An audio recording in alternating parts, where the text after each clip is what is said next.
Hello, and welcome to part 2 of my uniform guide for the Army of Northern Virginia from the Chancellorsville campaign through to Appomattox.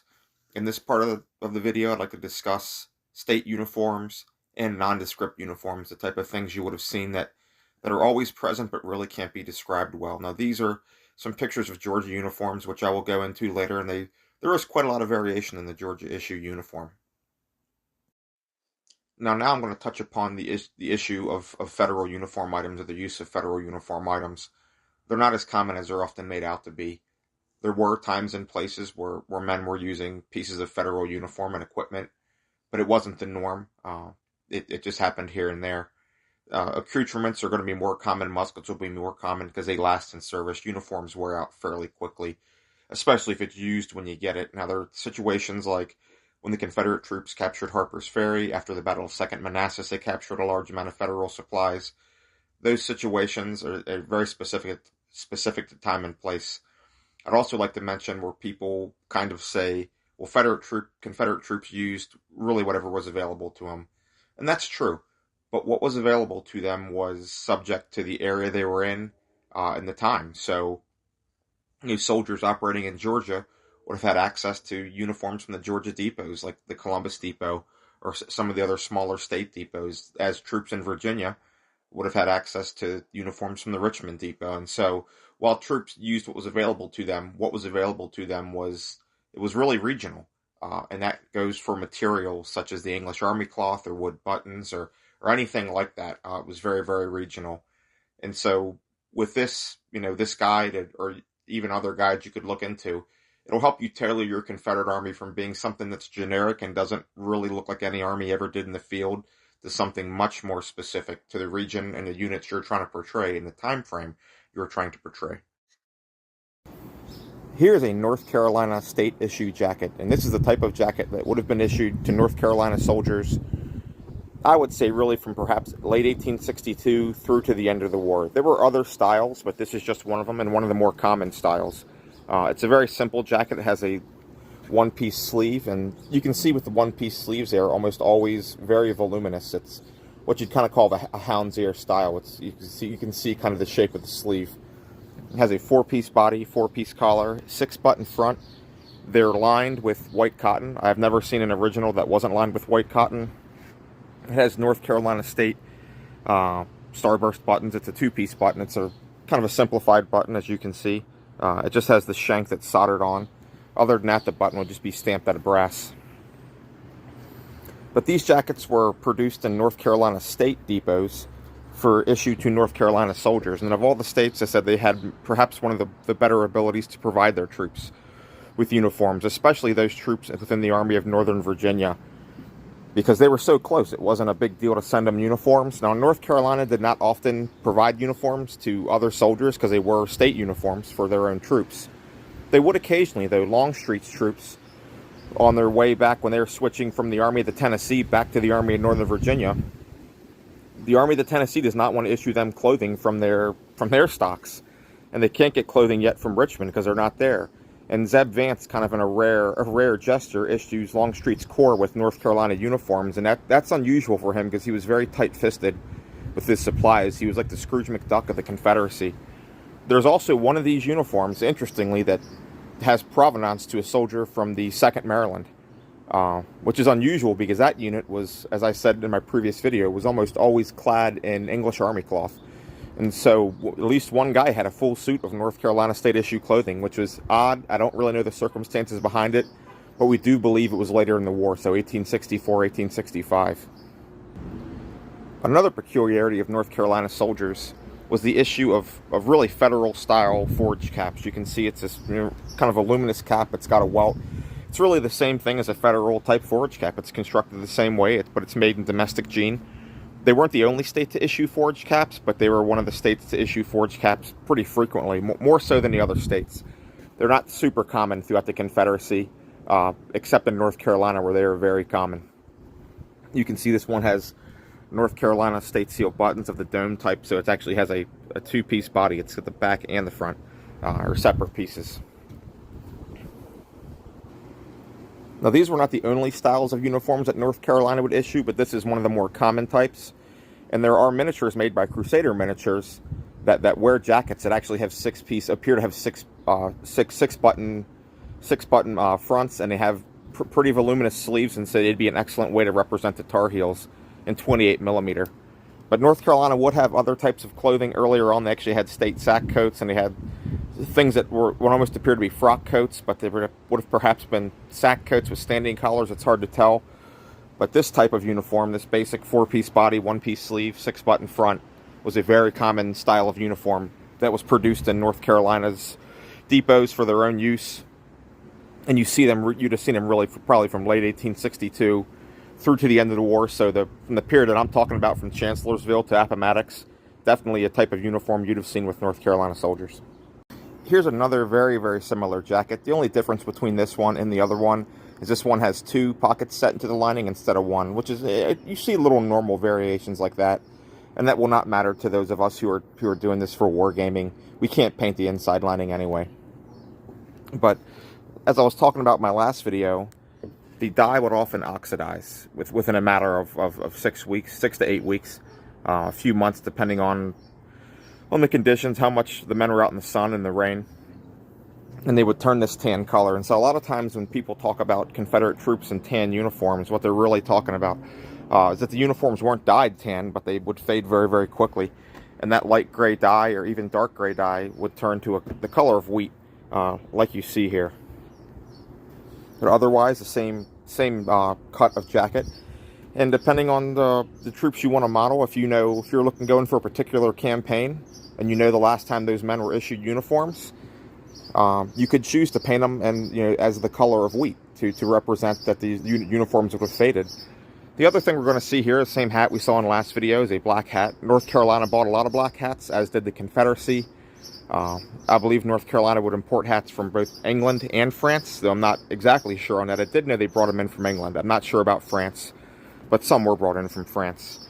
Chevrons, black, would have been common throughout the Army. It would have been a color used for infantry in lieu of blue, but you would see black chevrons used really for everybody. It was a good substitute color when nothing else was available for chevrons. The next type of commonly issued state uniform seen in the Army of Northern Virginia, really up to the Gettysburg campaign, would be Georgia state issued uniforms. And this is a type of jacket you'd have seen from 1862, I would say, really through to about the Gettysburg campaign. After that, they become less common. Georgia has a lot of problems. The South has a lot of problems moving stuff. Their railroads aren't working quite as good. So there's some issues going on down there, but this is really an earlier type of jacket, but jackets do last a while in service. They don't get worn out as quickly as trousers. And so this type, you can see here, has a false cuff. The buttons are purely decorative, as is this trim. It doesn't actually do anything, but it looks good. Has a black collar. Oftentimes they'll have black epaulets that may or may not be functional. This one has a 6-button front with Georgia state seal buttons, as would have been common on these uniforms. They can range from gray to kind of drab, almost a brownish gray, a mouse gray sort of color, almost any shade of gray. And I've never seen them not made in domestic cloth, so like jean cloth, which is a cotton wool blend of cloth. They're usually in jean. But these jackets would last a while, and there are other Georgia state jackets that I know were state-issued jackets, but they're pretty nondescript, and so you have a hard time finding miniatures that would represent those jackets specifically. So anyone kind of in a generic, roundabout shell jacket would be fine to represent, the various state jackets. But this is a more specific one, has a very specific look to it. Now, you could probably freehand paint in the cuffs.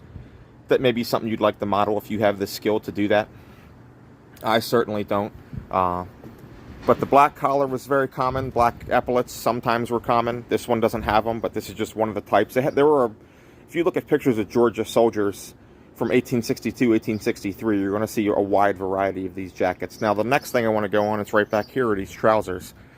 These aren't really specific to the state of Georgia or North Carolina or really any southern state, but this style of trouser was common. Not necessarily the cut, but the black stripes running all the way down the legs. You're going to see this a lot in 1862 into 1863. Then you may see it somewhat after that, but to my knowledge and from the pictures, the photos that I've seen, they're not really specific to rank. It's not as if they're NCO stripes or something. They're just stripes that were on the trousers issued to the troops from those states. And so they would pair very well with a Georgia State jacket or an earlier North Carolina uniform, which were sometimes trimmed black. But that's just one of the types of trousers you'd see. And if you wanted to represent these sorts of jackets and these sorts of trousers that are trimmed black, I would probably say you'd be safe to represent them in armies that are kind of centered around the Chancellorsville, Gettysburg campaigns. You'd be fine doing that for your Army of Northern Virginia. These jackets aren't just used, since they are state jackets, they're not just used in the ANV, they're used by Georgia troops that are in Georgia, so Georgia State troops, as well as Georgia troops in the Army of the Tennessee, the Army of Northern Virginia. It's state issue clothing.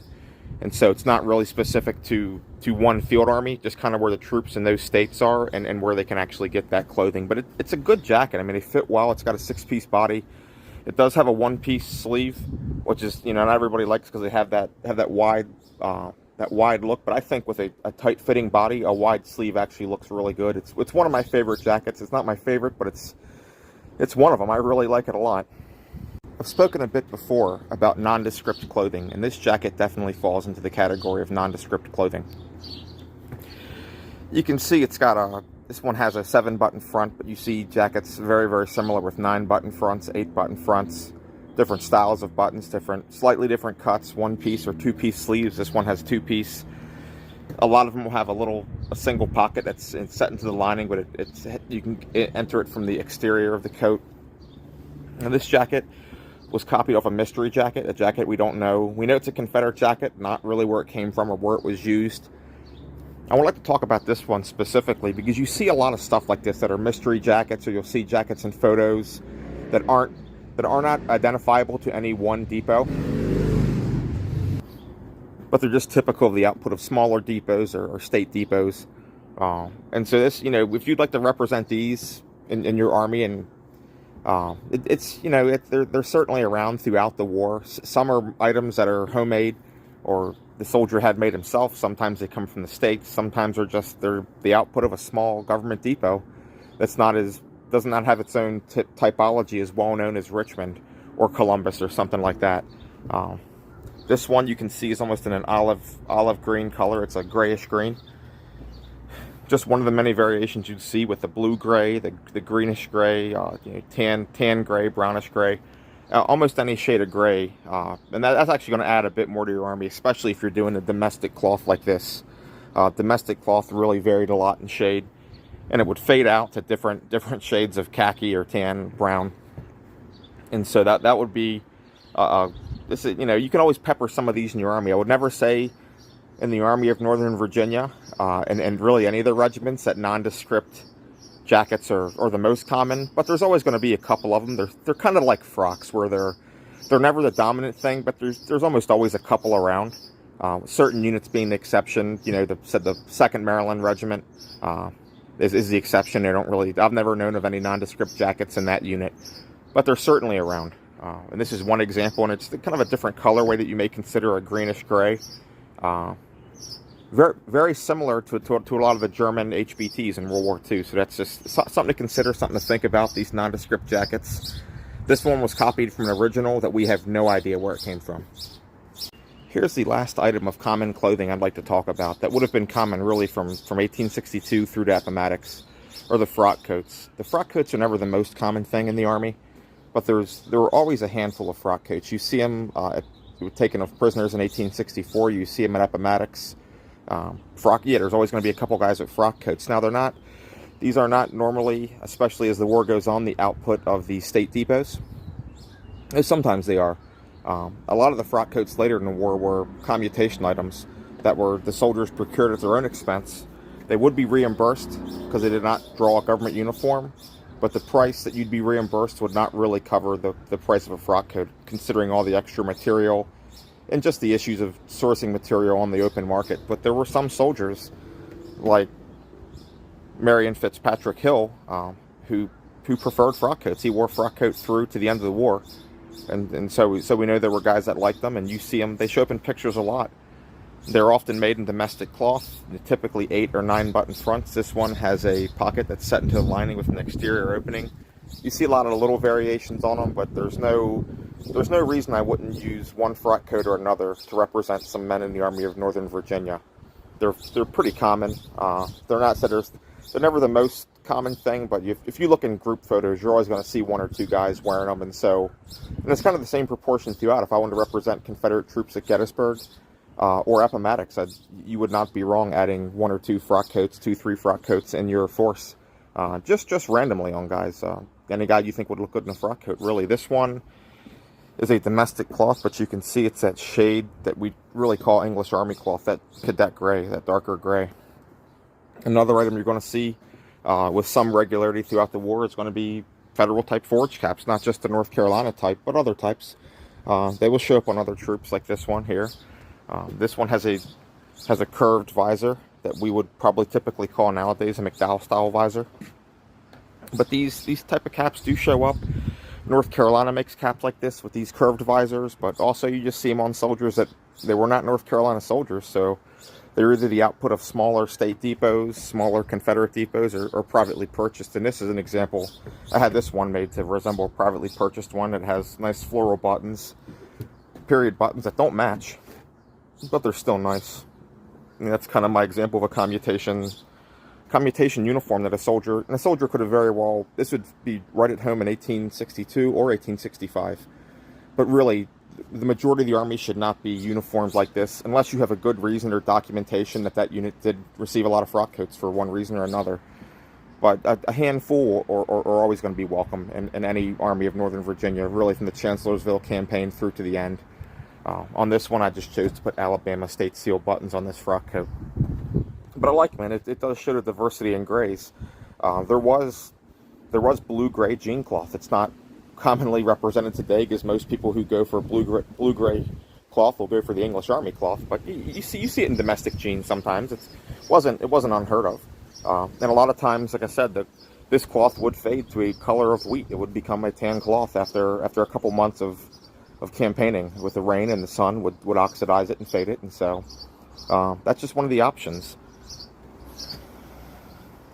Now, in closing for this two-part video, these videos were not meant to represent like an exhaustive source of the uniforms of the Army of Northern Virginia from the Chancellorsville campaign to Appomattox, but more to act as an overall primer, kind of a framework for you guys to work around if you want to represent an army in miniature and paint it looking more accurate. I know I see a lot of armies that are painted and they look very generic, and they kind of don't look like any one Confederate army would have looked at a given time. You see a lot of like light blue Federal type trousers and butternut, shell jackets, which is, there were certainly guys who looked like that at one point in time or another, but it wasn't really the typical look. And more typically, you're going to have a diversity in uniforms and a diversity in cloth at different times, but they're specific. A Confederate army that's in the Army of Northern Virginia in Petersburg in 1864 is going to look quite different from a Confederate army that fought at Chickamauga.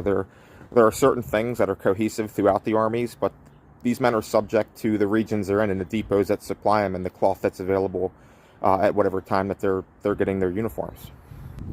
And as far as finding miniatures to represent this, after this I looked at Crusader miniatures, and they make some miniatures that have shell jackets without epaulets and have 6-button fronts, and they even have men in Federal type forage caps, and they would make excellent Tar Heels, and I will show those guys a little bit later. But even this look would be just at home, even at Antietam, as it would be at Petersburg. So the frock coats, a peppering of frock coats, to kind of hit on that again, a peppering of frock coats is almost always welcome in a Confederate army. But if you do want to paint a Confederate army, it's always a good idea and you can ask me questions. There's more I know that I didn't put in these videos, and I like talking about it. I did the Civil War kind of living history for like 5 years. I don't do it anymore because I'm disabled and I'm overweight, so I don't want to do it wrong. You want to do it and do it the best you can. But hey, I have a great knowledge of Federal uniforms, but that area is not really lacking in wargaming. Everyone does Federal uniforms pretty well. Zouave uniforms are people don't do them quite, or they have a kind of ideas about Zouave uniforms that aren't exactly right. They think they're more rare than they were, and they're actually fairly common in the Federal system. But for Confederate uniforms, I just see a lot of little issues that don't need to exist, and I may do a video after this covering field equipment, a very, very, very broad, like a 30,000 feet snapshot, because there's so many specifics you can dig into with Confederate field equipment that that you can never cover everything in one video in any kind of reasonable length of time. And there's always little things that I don't know about that someone in a museum in Texas has that they know about. And just one thing I did want to say is that with Confederate canteens, you often don't see them represented, at least in reenacting, being covered. We know a lot were covered. I think people are just too lazy to sew a cover on them. They shouldn't all be covered, but certainly add a few covered canteens. Use some federal canteens, use some different shapes of canteens. If you have the skill in 28 mil to actually paint a kind of a woven strap with a couple colors down through it, that'd actually be cool. I don't have that kind of skill. I would just do all my straps either like, brown or black leather or black painted cloth or just white. But if you had the skill, yeah, do some woven straps with some lines down through them. And one thing thankfully I don't really see too much, at least with people that paint miniatures, is they don't overrepresent coverlets. They do a good proportion of blankets and Confederate troops, and I think just because a coverlet would be a pain to paint at scale. But if you have that skill, yeah, paint a couple coverlets. If you paint, a handful, you're never going to paint too many because it's a chore to paint them. But blankets, various colors would certainly be welcome. But that's going to be for another video. If people are interested in that, it'll be for another video. I guess I'll do a small introduction and kind of edit that in before I discuss all these uniforms. So thank you for watching. Leave me a comment too. I appreciate the comments. If you like this sort of stuff, if you don't, if you think it sucks, tell me. If you think there's some gaps in my knowledge, then let me know. Or, I don't know if you can leave a dislike on a video, but you could do that too. It wouldn't hurt my feelings too much. But yeah, leave me, share it too. If you have friends you think especially would be interested. I see a lot of people in Great Britain that are interested in the Civil War. And so I don't know how YouTube works, if my content if it's pushed by language or by region, but I think a lot of British wargamers could get a lot of utility out of this stuff. So if you know any British guys that are doing Civil War and you think maybe they need a boost, let them know. I would appreciate it. So thank you for watching, and goodbye. These are the figures from Crusader Miniatures, and they're in 28 mil, and they're pretty easily available in the United States. I don't know if they're as available in Great Britain, but when I looked at these figures, they looked excellent. And that's something that's always to look for, is the features on the jackets. And you can see these appear to have 6-button fronts. Some of these men have forge caps, and in particular, this one figure has a very, very wide sleeve, which is very typical of the North Carolina jackets. And so this guy would be an excellent way, not just this guy, but these miniatures would depict the Tar Heels really well. But that's just something to be on the lookout for when you're shopping for figures to represent a specific army.